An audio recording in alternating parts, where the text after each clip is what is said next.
You missed a couple of big years. I missed very big years. Yeah. I remember the first time I held a smartphone, and I thought I time warped into the future. You It freaked did. me You out. It time warped freaked for me like the fuck 3 out. or 4 years. The first time I saw an Android commercial, I almost shit my pants. I was like, we're living in a world with robots. Yeah, Nazis are pretty fucking gay. Yeah. Lady in the Trans podcast. Where we believe in science. We don't believe in God. Only science. Science will solve all the problems. That's the trans agenda. Trans people in science gonna save the day. Solve the problems with us. With science. Science, bitch. Science and my trans agenda, I'm returning trans. Hello and welcome. What are you welcoming me to? What is this? Lady in the Trans podcast. Where am I? This is Lady in the Trans This podcast. is Lady in the Trans podcast. I am a lady named Chloe. And I'm a lady named Laura. Last time, you got a whole wonderful scoop of the ice cream that is called Chloe Used to Be a Transphobe. And now you're going to get some chocolate drizzle topping on your ice cream scoop.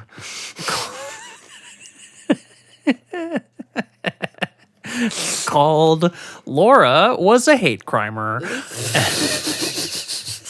Why are you reporting on this like it's the local news in the 50s? Good evening, everyone. Welcome to the news. And now we're gonna top it off with some chocolate drizzle on your ice cream cone. On the newsiest news broadcast of the day, the century even. No, the fastest horse of the West. It's Henry. Oh my god, why do you keep bringing Henry into this? That's why I bought him, you know. Henry the hysterectomy horse. Henry the hysterectomy horse. He's coming around the bend. Oh, he's coming in first. Oh, but it turns out, Laura hate crimed him. He's dead. Damn, bitch, why are you throwing me under the... You're making me look terrible. No, it's fine. We're just going to talk about how you used to be a transphobe, but now you're not. And What if somebody clicks on this and then ends up clicking away, and then the next time they see my face, they're like, that's that bitch that hate crimed people. I think it's pretty clear that you're on a podcast with me and we have a podcast together, and I wouldn't be doing it if you were a hate crime and transphobe. What if we're both transphobic? What if we hate crime I people together? I get accused of that every day, and the real ones are not going to believe it, and they're going to stick around, and is they're true. probably laughing at the most wonderful, wonderful broadcast of the 1950s.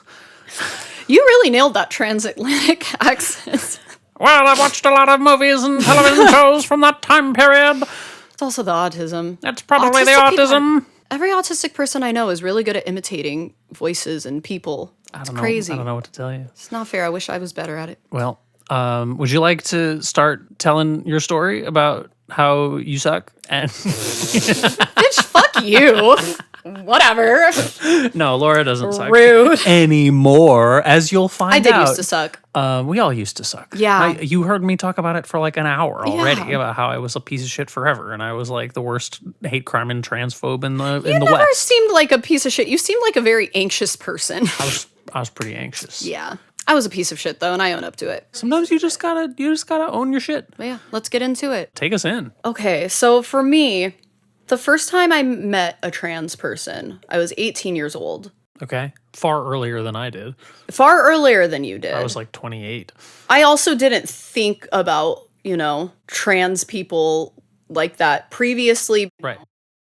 For a little backstory, I had spent, for anybody who doesn't know and is new here, I spent almost 3 years, like 2.5, 3-ish years, in a series of troubled teen programs. So I was isolated from the world. Didn't finish up high school in a regular high school setting. When I got out, I was 18, and I was very psychologically off. I was very strange. I was experiencing complex PTSD. I was just not all there. I was reconnecting with a lot of my friends at the time.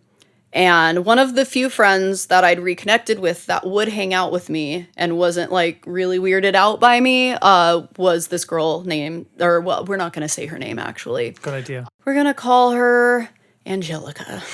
Great. So I reconnected with her. She was the first trans woman I had ever met. I knew her freshman year of high school. And when we reconnected, she had not come out yet. So the way this unfolded, she came out of the closet to me. And I was the first person she told. I think she just, you know, didn't mind that I was a little weird and thought maybe you're being a little weird, you might be accepting. From a place of not understanding what the fuck she even meant, I wasn't the supportive friend she needed. Are there details you can give about the like what you said that was not supportive or Like for example, so when she first came out to me, I just had a lot of questions really. sure.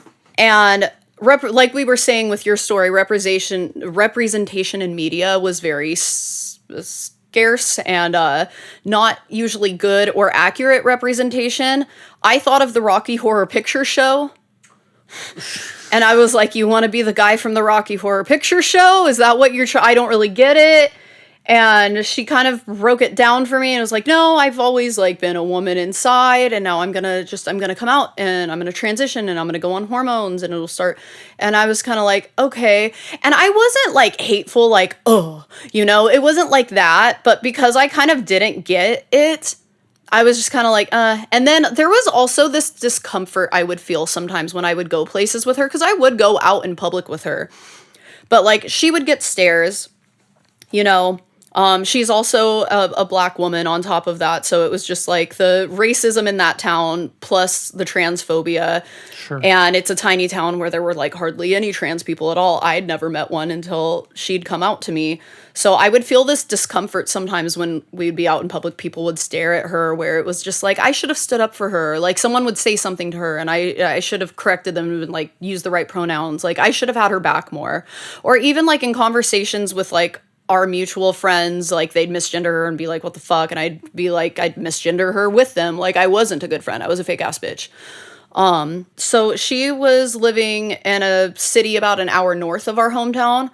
I would go up there a lot because it was the closest major city to us that actually had shit to do. So I would go up there and hang out with her sometimes because I didn't have many friends.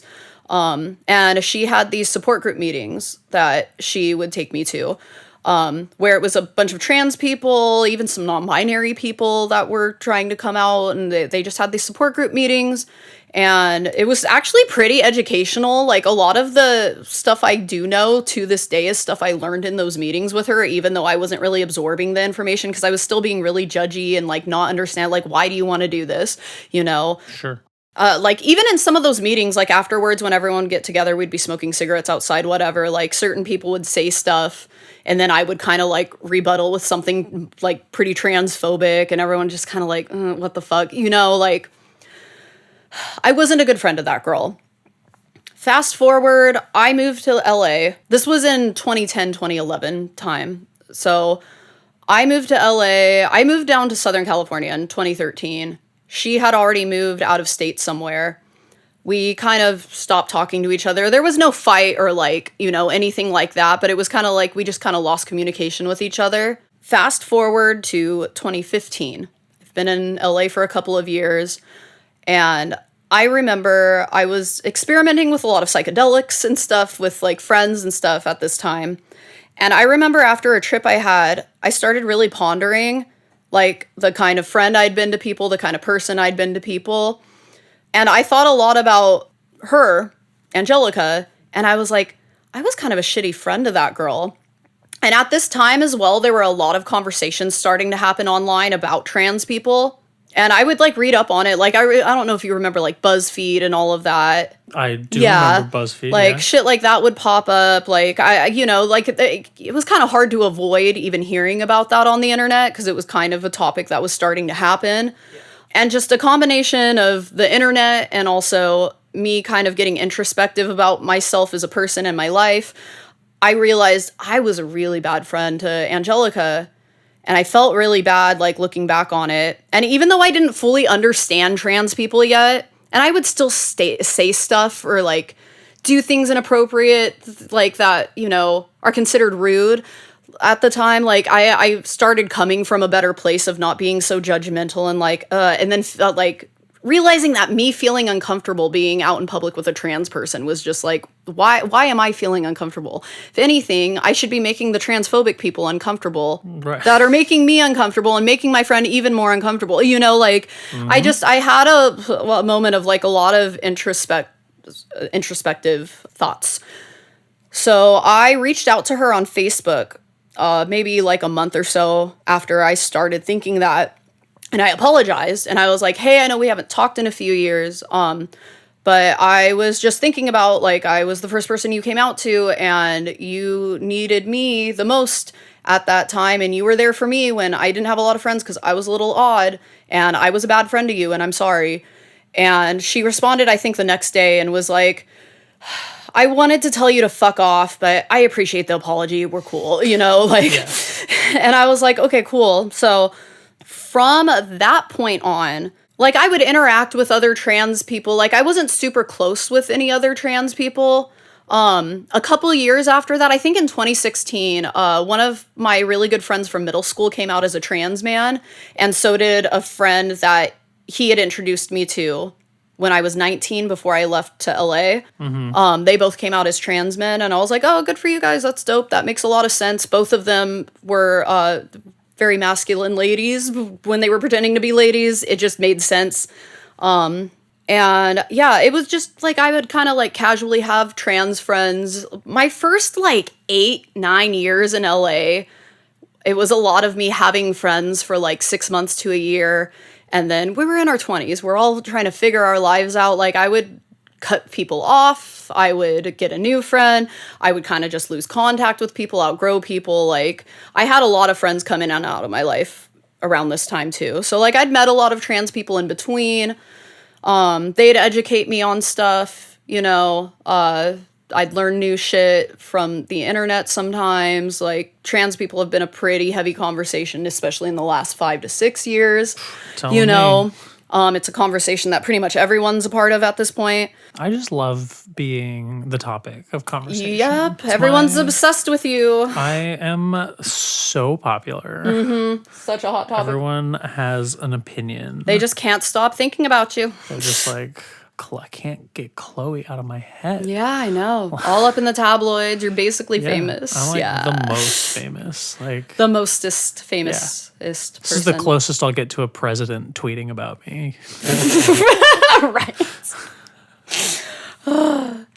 But I hope my story's not so boring. I feel like mine's so much more boring compared to yours, because yours has more like personal involvement, I guess. I mean, I was certainly going on a fucking emotional journey, but I mean, so were you, just in a different way. You were dealing with other shit. Yeah, mine was less internal, I would say, even. The thing is, already, like, most people who had a friend that they were shitty to don't apologize and don't have that moment of realization and don't have that moment of realizing, like, oh shit, like, I was wrong there. So, and that's like, what's wrong with the world, is no one knows how to look at themselves. So like, what do you think it was, or like, what do you think it is about you that made you think to do that? That made you like really actually. Okay. I hate to say this because I feel like I sound like one of those dumb bro dudes that like take acid one time and then learn empathy.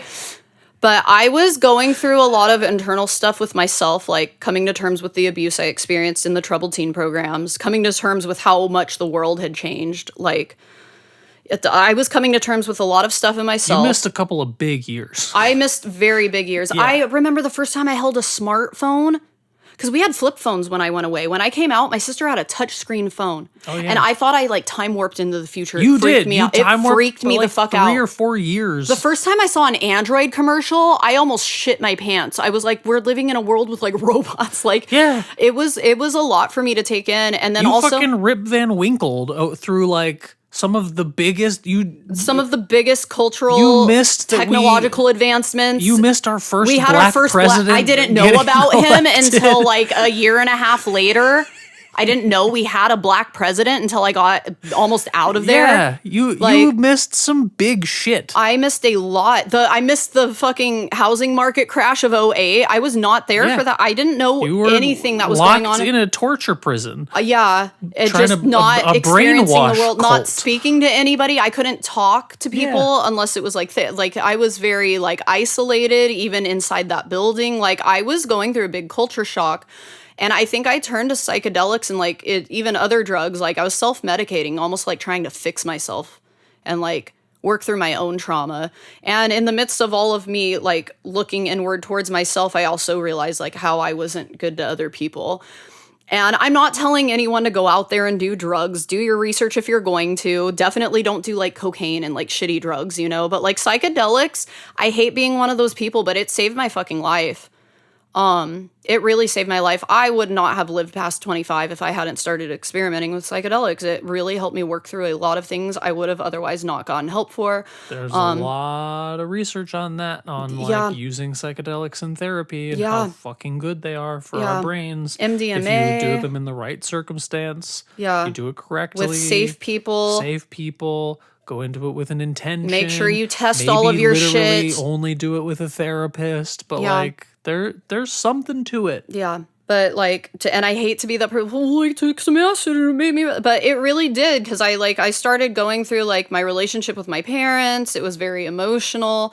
And then even just after the fact, but also you're able to deal with it in a less emotional way. Because you're disconnected from your emotions when you're on psychedelics. You kind of get outside of yourself and just view things for what they are. Yeah. Including your own internal stuff. Yeah. But I also just realized, I was like, I don't fully understand what she's trying to do. But I know that she needed me, and I know I was a shitty friend, and I did no work to try to understand. And so I felt like I needed to apologize and come back around. You know what? Even before that, though, I remember when I got out of Cross Creek, when I got out of the troubled teen industry and I came back, I remember kind of, because it felt like it's almost like my whole life was ripped away from me. And like when you're a kid, you feel like you're never going to get out of there. I'm like, what if I die in here? You know what I mean? And so when I got out, there was a girl I used to be best friends with that I was beefing with after middle school. We weren't friends freshman year of high school, and then I went away. And it was all over some like ugly loser dude we both liked. And like I reached out to her and was like, hey, I think it kind of sucks that we started fighting over that fucking loser that I was dating in the 8th grade. Do you want to be cool again? And we're still cool to this day. We're not like close. I don't see her every day. She has her own life. But like, it was a combination of that and also just coming out of the troubled teen industry and feeling like, oh, I get a second chance at life. Because I felt like I was going to just die in there and never get out. I was going to keep getting transferred to these places, maybe get sex trafficked out of the country. They'll send me somewhere else where they can keep me. I didn't know. And so like I got out of there just being so grateful for everything. I remember eating regular food was like the best thing in the world. Listening to music, being able to say cuss words if I wanted to, being able to like wear clothes that weren't that fucking shitty uniform I wore every day. Like taking a long shower, being allowed to wear makeup, do my hair, shave my legs. Like, is why I call it child prison. Yeah, I had a newfound appreciation for life. So I also feel like in a way that made me able to kind of like get outside of myself when I do something wrong and go, you know what? Some things aren't worth holding on to out of, you know, just being salty or bitter. Like, there's obviously times I've had falling outs with people where I'm like, you were a bad person to me and I don't want you in my life. But like, I'm also good about analyzing the situation and knowing when I did something wrong. You know, I'm not perfect at it either. You know, sometimes it takes me a second, but like, yeah. I hate when people ask me about that specific shit because I'm like, well, I fucking did too much acid one time. I was doing mushrooms every week and then I just, you know, like, it's like, I just feel like I sound like one of those losers. But I mean, honestly, I might not have come out if I hadn't been doing acid. Yeah. Like I have an inside joke with, there was a friend that I have in LA who acid's how we got through 2020. Like if we hadn't had a vial of acid to split between the two of us that we like did together every weekend. Yeah. Like, because I did a lot of introspection during that time. That was also like when I finally watched Interstellar and thought it was good. I remember you showed me Interstellar for the first time. We did acid at my old place together. Yeah.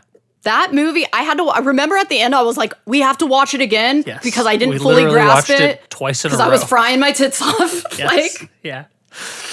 Because I'd seen that movie several times, having never taken acid, and thought it was like mid. And then That movie's fucking amazing. And then my friend, like, we were on acid, we were like peaking, and he was like, I'm gonna put on Interstellar. I was like, whatever, fucking, I don't care. And he put it on, and I was like, is this the best movie I've ever Literally, seen that's in how my I felt. life? I was like, is this Interstellar, dude. Is everything about this perfect? Like, It's such a good movie. No Chef's notes. kiss. Yeah, so Anne Hathaway was really oddly shaped to me in this one scene because I was like really peeking on it, She and I was does like, look- "Yo, why is she shaped like that? I don't like She it." does look oddly And the shaped old in people that at the scene. beginning when I was frying. Oh man, it was a lot. But I'm glad we watched it the second time because I got course. some clarity. Yeah, We might have did that one a little too soon in the trip. probably. Yeah, we should have just played it in Inside Out one more time. Yeah. But it just, I don't know. Yeah, there was something about that time in my life because I remember at that time in my life I had broken up with my ex-fiance. I was dating this girl, and her and two of these guys she was friends with were like living at my apartment, and I just felt like I didn't know. All I knew was I wanted to do music, you know? Yeah. That was like why I moved here. I was like, I want to make music and like see if I can make a living doing that, figure it out, whatever. And I remember after that really heavy trip I had with them, I remember I broke up with I kicked those guys out of my house, and I was like, I gotta get it together. This was around the time I started realizing, because I had cut all my hair off in college, so I'd stopped getting, I cut my hair off, started dressing like a dude, no makeup to school, so guys would stop sexually harassing me at school. And I was like, well, I just graduated from there. I kind of miss dressing more femme, you know, like, so I kind of just started rediscovering myself at that time. This was also a year before I became a stripper too, so Sure. yeah. Do you think that played any role in how you became less transphobic? Being a stripper? Yeah. I think being a stripper played a role in me being less bigoted in a lot of my views. Makes sense. Less transphobic, less misogynistic, less racist, because it just amplifies everything wrong with the world. Because you're seeing And then you're also the worst behavior in a lot of the worst people. the club that I danced at the longest, that I consider to this day my home club, where I actually made friends with my coworkers, it was very diverse. They were pretty good about hiring different looks. Like we had Latinas, we had black girls, we had white girls. Like it was a pretty good mix. All different body types, everything. And we were like, there were some bitches I didn't like that didn't like me and whatever else, but like we were a family there, you know, at the time. Sure. But there's also something about getting to know people from different backgrounds and on a personal level. Like I learned a lot from the girls I danced with at that club. And, you know, even some clubs I danced at briefly where I would like kind of talk to one of the girls in the locker room and they'd tell me about whatever experience they were having based on whatever look or identity they had. Like it really puts things into perspective, you know? Fast forward, I meet up with Angelica, 2018. It'd been a few years since I apologized. She came out to LA to hang out with me. She let me know she'd gotten into sex work because, you know, she's black and trans. At the time, it was impossible to get a job as a trans person in general, but like especially a black trans woman, like there was no other option in 2011, 2012. Like that wasn't a thing. So we talked about it. I told her I'd been stripping for a couple of years. She was like, honestly, I foresaw that coming in high school even. And I was like, how? She's like, it's just a certain vibe. And I think also she just kind of knew a little bit about my family's shit. Yeah. Like she knew I had issues with my parents at home, and like I'm neurodivergent. That's another thing. Neurodivergent women get drawn into sex work because it's, you know, you make your own schedule. You can get up and go to a different club if you don't like it, same day, go, you know, like there's a lot of flexibility to it that works well with neurodivergent people. Like there were just signs, I guess, she saw that I wouldn't have guessed. Yeah. But we reconnected. I learned some more things from her because she was pretty open about like communicating like different changes and stuff. I learned what voice training was that day because I hadn't heard her voice in years, and she had the girliest fucking voice I'd ever heard. Because we were meeting up somewhere, and I called her to like find out where she was at. She started talking, and I was like, Angelica? Is this you? And she was like, yeah. And I was like, your voice. And she was like, oh yeah, it's voice training. I've worked on that for a few years. I'm like, that's fucking crazy. What is that? And she explained it to me. And other things, like I learned a bunch from her that night. We hung out, we had a good time. I haven't seen her since then either. I think she's I don't know where she fucking lives now, but anyways, so fast forward. So another transphobia level, because I feel like there were levels to this. So non-binary people. So I didn't know what a non-binary person was until about 2020-ish, 2019. No, 2019. Non-binary was something that took me a while to come around to too. Yeah, no, I was extra judgy about it. Because there's the part that you have to unlearn that like it's possible to be the gender that you weren't assigned. It's a whole other thing to accept that it's a spectrum. Yeah. And not just a binary. It's similar with bisexuals because bisexuals get demonized for very different reasons. It's a little bit easier to live as a bisexual, but also people kind of don't see it as real. Yeah. Or with bisexual men, it's like, oh, well, you're just gay. Or with bisexual women, it's, oh, you're We're just so straight. male-centered that we can't imagine somebody liking both. If you like both, you just like men. There's no way. You know? So it's like, I think it's a similar thing with... It is in both ways. It's... Yeah. Everyone just assumes you like men. Yeah. And I think that's projection from the straight men saying it because I think they're all secretly gay or bisexual and they're really obsessed with dick because they're not getting it. That's what I think. Yeah. But Yep. You're probably right. I had a friend in that group that I used to go to karaoke with all the time in 2019 pre-COVID. I miss those days. And this person came out as non-binary first. They're a trans man now, but they came out, they, them, to begin with. And I remember them coming out, and I was always, like, respectful of their pronouns. I was never going to make a big deal about it. But I remember one night, they were talking about it, like, oh, so-and-so coming out, that's kind of cool or whatever. And I said something like, I was like, yeah, but it's like, I don't know. It's just like, I'll call them the pronoun. I just don't get it. Like, why? You know? Like, why do you have to do new pronouns? Like, because they were a masculine lesbian before. So I was just like, you're, like, nothing's changed. You're just making me call you new pronouns. I didn't get it. Mm-hmm. And it was like kind of shitty of me looking back, but I just genuinely didn't understand. And that took me a couple of years of like learning and understanding. There were still transphobic views I had on kids transitioning because that was a hot topic for a while. Sure. With like, you kind of helped me realize, because I got to a place with it where I was like, because at first it was like, no, kids shouldn't go on puberty blockers, nothing. Then I got to a place where I'm like, does it really fucking matter? Yeah. But I also didn't really like care either way. It wasn't something I would really fight for. And I remember when I met you, I remember in our early parts of our friendship, I remember asking you about it and being like, hey, do you know any information on like puberty blockers and HRT for kids and like why it's okay? Because I genuinely don't. And every time I look, there's so much propaganda against it. Yeah. And then it's really hard to find any like accurate studies on it being fine. Like, what do you think of this? And people just believe whatever the first fucking thing they find is. And you kind of pointed me into the correct direction on where to look. And that opened my eyes a lot too. Yeah. You know, I've also learned a lot from you. And yeah, I just got to a place with like non-binary people where it's just like, it's not hurting anybody if they're out and they go by different, but who cares? Yeah. I started doing a ton of additional research after I came out, and especially after I went and got a job as Chloe pre-hormones. Yeah. Because I had no transitioning work had been done. Yeah. I just was going as a very cis-passing man. That's going by Chloe. Going by Chloe, saying my pronouns are she, her. And I was working at a Trader Joe's. Like I was doing retail.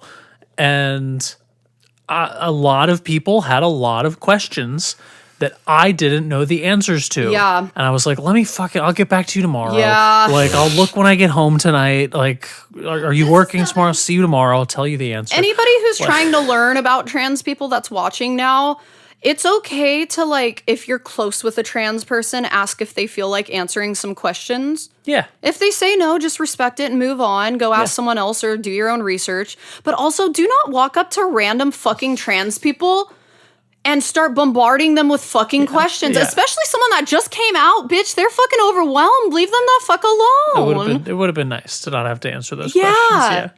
Yeah. I remember what specifically there was one day where there was this cis guy that I was working with who's like a really, really nice guy. Like genuinely, like I feel like this dude wouldn't hurt anybody. Yeah. And one day he like pulled me aside. I was like stocking the fruit or something, and he was like, hey. Stocking the fruit. I was just stacking up fruits on top Why of each does other. that feel perfect for this for some reason? And he was like, hey, so like, let's just say that my girlfriend and I wanted to help trans people by selling Harry Potter merch. Because we want to do it because we want to counteract what J.K. Rowling's doing because we think that's bullshit. But is it more harm than good? Is it more good than harm? Like, is there a way to do it that it's not like, because it's Harry Potter merch, we know a lot of people like it. Is there a way to do it so that we would undo the damage for trans people, and by helping trans people, like, could we donate all the profits to like a trans charity or whatever? And I was like, this is a very complicated economic question. Yeah, like you're hitting me with a lot. I'm trying to put the mangoes away, bro. Like, And I'm like mango.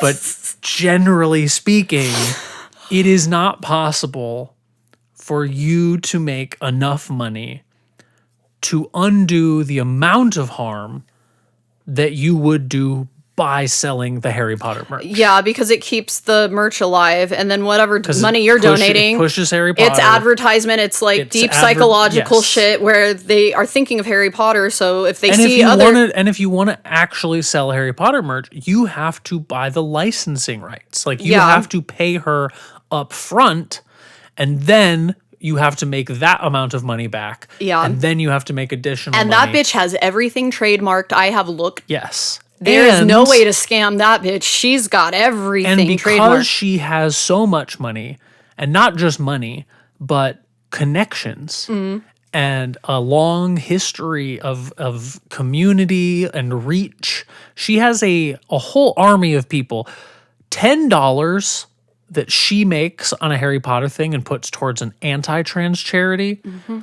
If you put $10 towards a pro-trans charity, it's going to do 1% the amount of good as her $10 did harm. Like, it can be dollar for dollar the same. Her money's doing more harm than your money is doing good. Like, your money might give one trans girl one injection one time. Her $10 is going to sue 100 trans girls for $1 million for going to the bathroom. Yeah. Like, her $10 is going to pass a law that impacts not just England, Yeah. but multiple countries, because other countries are going to follow suit. They're going to use it as precedent. And selling the merch advertises the brand, which keeps it Advertises alive. the brand, and she has stated on record that 100% of the money she makes on Harry Potter goes towards anti-trans charity. And every time anyone buys anything Harry Potter, she sees it as an endorsement of her anti-trans views. Yeah. So every time you buy Harry Potter merch, when that check goes to her, she goes, wow, this person also hates trans people. That's her thought. Yeah. Every Harry Potter dollar she makes, Yep. she goes, everyone hates trans people. I'm vindicated. Yeah. He didn't fully know how to take that, but he heard it and understood it, and he was kind of bummed. But he never sold Harry Potter merch. Yep. At least he took that in. Yeah. And kudos to him for asking instead of just doing it and Yeah. bragging about it and Yeah. being like, I'm helping trans people. Because I would It's have been like, did you even no, you're fucking run this not. by any trans people first? Yeah. Like, yeah. And you know, and he did. He ran it by a trans person who said, don't fucking do it. And he didn't fucking do it. this was another piece of my transphobia so Blair White, right? Sure. I remember I came across Blair White when she was really new on Everyone's YouTube. favorite transphobe. Oh, fuck this bitch. So I came across her. She had this like anti-feminist YouTube video, which like rage bait gets me. Not anymore. I'm more aware of it because this is exactly how they were platforming ignorant views. Rage bait, getting people upset so they'd click and watch, and then maybe they disagree with most of the video. There'll be like 2% of the video that just seeps into their mind, and they're like, well, I hadn't thought of that. Yeah. Blair White was one of those people where she would talk a lot about how kids shouldn't be able to transition. The bitch that transitioned at 19, mind you. And that puberty blockers were bad, which is crazy coming from a trans person. But I remember her arguing that in those videos. Every once in a while I'd watch them and I'd be like, oh yeah, maybe it's not good for kids to transition because it's such a permanent thing. And me, even for a long time, I thought that puberty blockers were more permanent than they're not permanent. Like They're not at all. So like even just little like cultural things like just that, hitting the pause button. where I would be like, no, trans people deserve to exist, and like, but also kids shouldn't transition, which is just like counterproductive because It's genuinely it crazy. saves how trans many, kids' lives. Imagine how many Yes. trans kids have not made it into adulthood because they've been so miserable and they're not getting the help that they need or the support. It is crazy how many allies are transphobic. Yeah. And like, And it's little things like that. And it's, Yeah. and this was coming from a trans woman too. So I kind of thought to myself, like, maybe I'm just tripping. You know what I mean? Yeah. I like blew someone's mind the other day. She's in grad school and she's a friend of mine, and she's doing her dissertation on like trans people and trans rights. Mm-hmm. And she called me and was like, can I use you as a source for my final paper? And I was like, sure. Like, I don't know that I'm like the best expert you could talk to, but I will answer any questions I'm capable of answering. Yeah. And she basically asked me like, so for this paper, I'm supposed to be like designing an event that's supposed to ideally help people unlearn some of their views that are anti-trans people. So like, what do you think would be the most beneficial type of event to do that?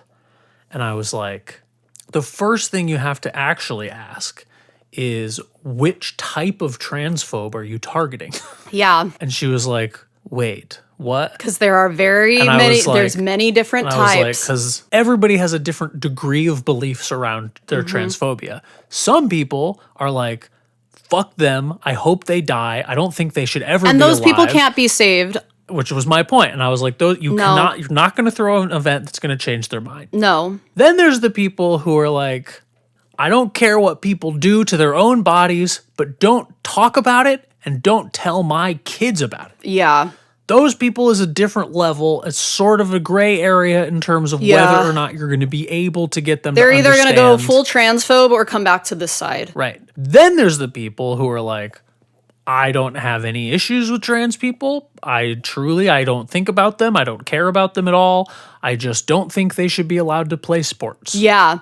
I also That's had a phase a like particular brand of transphobe. I also had that phase too. Yeah.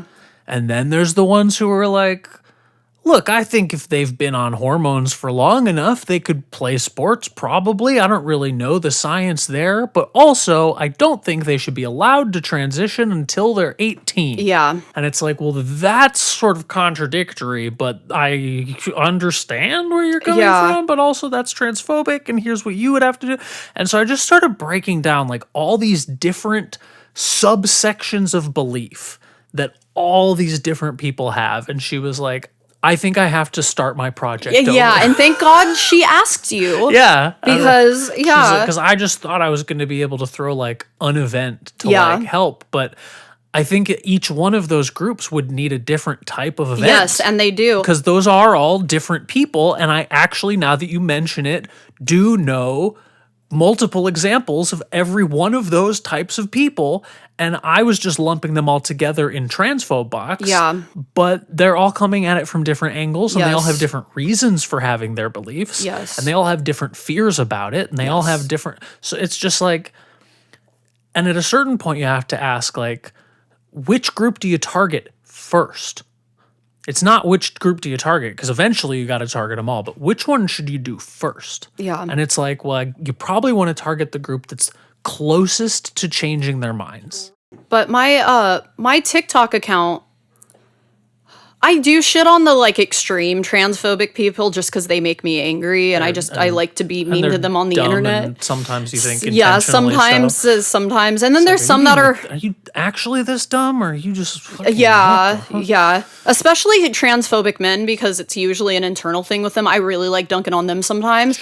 But like a lot of what I'm doing is trying to get to the people that were like me towards the end of it, where it was I didn't care if people were trans. I thought they should be accepted. I don't don't think bad things should happen to them. I also had some ignorant views about like the sports thing or the like puberty blockers and hormones and like, you know, like little things. And I genuinely think I worked through all the stages. Like my story that I told at the beginning of this episode was like, I started not at fuck trans people, I hate them, they should die. Yeah. But like a couple stages before that. And then I slowly worked my way through all the stages before I was like... And that's what it takes. And it makes the most sense to... Because I feel like if there wasn't... Because there's... I want to throw this out here. I say this on my TikTok account a lot. But Republicans spent $250 million on anti-trans propaganda before this last election. Yes, they did. They dumped money into misinformation. And if you want to know part of why they did that, check out our Secret Trans Cultures, Indigenous or trans people, that trilogy of episodes. Yes. Because we dive a lot into the reasons behind why those people fucking hate us so much. Yes. And why they need us to not exist for their patriarchal bullshit to continue. Yeah. But I realize that most people that are transphobic, to like a minor or like slightly bigger degree than that even, most people, if they had the correct information, wouldn't believe the shit that they believe because we have propaganda feeding them bullshit that isn't true. You had the Joe Rogan podcast having TERFs and like transphobic people on and Nazis pushing misinformation. And most people don't care enough about other people to like really do research on it. Most people don't know a trans person, or at least don't think they do. They're just trusting that this person is an expert because they've been platformed. Yeah. They don't know whether or not they actually or sometimes know what they're not about, even, or if they're parroting misinformation because they don't even know it's misinformation. I really believe most people that are transphobic, they're not transphobic because they hate trans people or they really even actually have an opinion. It's just they've heard other people say some bullshit. They don't understand. They just take it as fact. Yeah. And they're being so they have an opinion. Lot of lies from either their pastor or they watch Fox News or they heard an interview one time on Joe Rogan or whatever. I talk to people at work a lot that like, you know, trans people will come up out of nowhere and then I'm like, oh, you're wrong and this is why. Is this like coworkers or customers? It's mostly customers, both? But it's sometimes coworkers. It's all different kinds of conversations. But I'll like interject and I'll be like, you're wrong and this is why. And most of the time the response I get is, oh, I didn't know that. Yeah.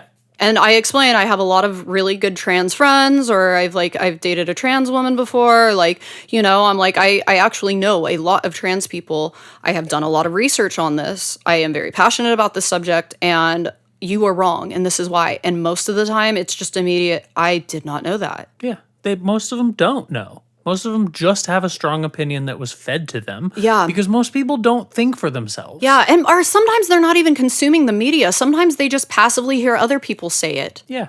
And they're like, yeah, I'll try that opinion on. Yeah, Why that not? makes sense, whatever. And they're if not nobody ever challenges me, I'll just believe it forever. Yeah. Because it's easier than critical thinking skills, because that's our brains don't focus on stuff that doesn't matter to us. Yeah. But those are the kinds of people that it's easier to get them to just get the correct information and go, oh, I was wrong. You start with those people, because then you have more overwhelming support from the general population. Yeah. And then they might correct somebody in the future. It just grows from there. Those but people will correct that same fact to somebody else that they know who's maybe on the fence from a slightly more transphobic belief to their belief and bring them over to their side.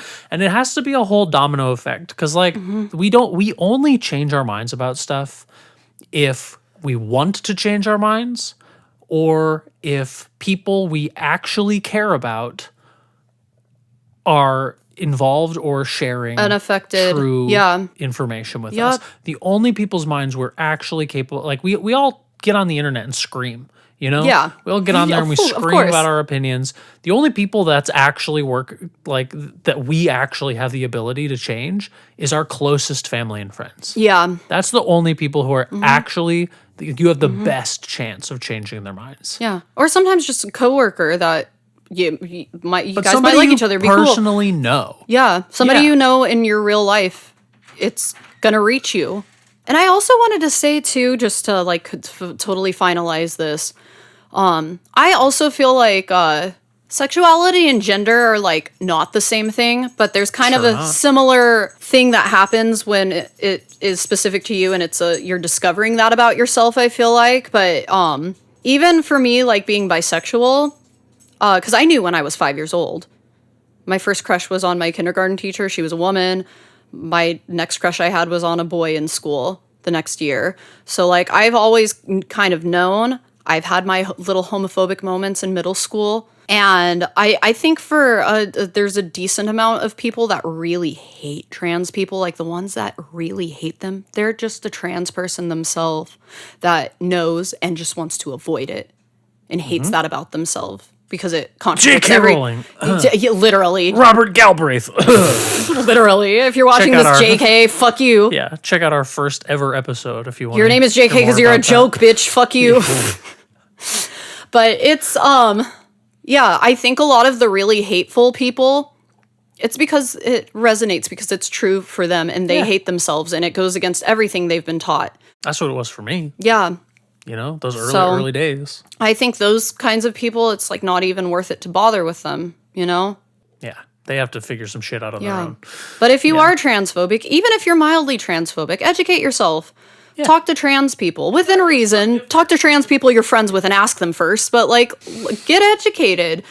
Yeah, You know? I feel like if they're transphobic, even mildly, they're not watching this, but maybe. I mean, it might Maybe come they are. across their algorithm. Yeah, I started learning shit from YouTubers that would pop up on my shit, and I'd be like, "What's up with this?" maybe this is the one of our videos that would be shown to transphobes. Honestly, it would. Yeah. You know?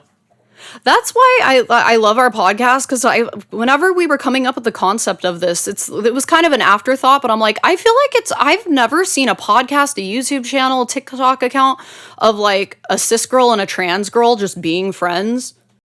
Yeah.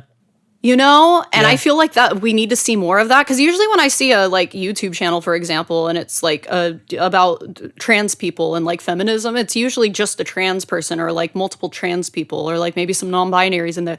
You don't see a lot of like, you know, cis people being friends with trans people because they don't want us to be cool, you know? I feel like it's important for people to even just see that like we're both women. We have a female friendship. Yep. And it's fine. That is and what we this are is. happy, Yeah, you know? This is facts. Yeah. So even that on its own, I think, is helpful. But yeah, we'll probably pop up on some transphobic people's. That's already been happening since we put this That's true. podcast out. That is true. You know? Yeah. Well, suck it, haters. Yeah. Are you phobic of this trans? Are you a clophobe? What? Clophobe. Oh, clophobe. I was like, what? A cloaphobe? A clophobic? People only be cloaphobic if they really don't want to learn math. Yeah. Every once in a while, you come Sorry. out with a graph and you're like, look at this graph. I'm like, no, ew. I'm gonna teach you math. I feel like my students have nightmares about me coming in with homework. Yeah. I'm gonna make you learn. It's like, no, not another equation. No. What's X? They just wake up sweating. X isn't real. It can't hurt me. I can't find X and X can't find me. It's okay. Well, all right. I feel like we've more or less covered our stories. Yeah, I think so. Thanks for joining. Thanks. And listening to this. Yeah. Hopefully you learned that you are transphobic and need to unlearn that. Yeah, figure that shit out. Or hopefully you learned that you are already not transphobic and you've already done every step that we talked about in this whole episode. good for you. And you have nothing to learn and you have no improvements to make and everything in your life is perfect. In which case, I would like to be your friend. So send us an email. Yeah. So send us an email. Lady in the Trans podcast. Like, comment, and subscribe. At gmail.com. We would love a like, a comment, a subscribe, a review.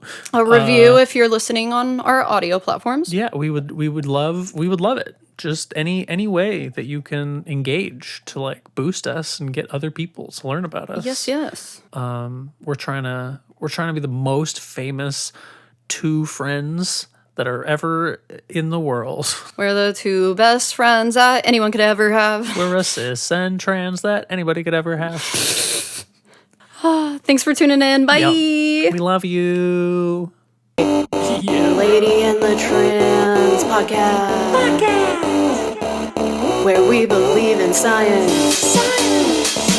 We don't believe in God, only science.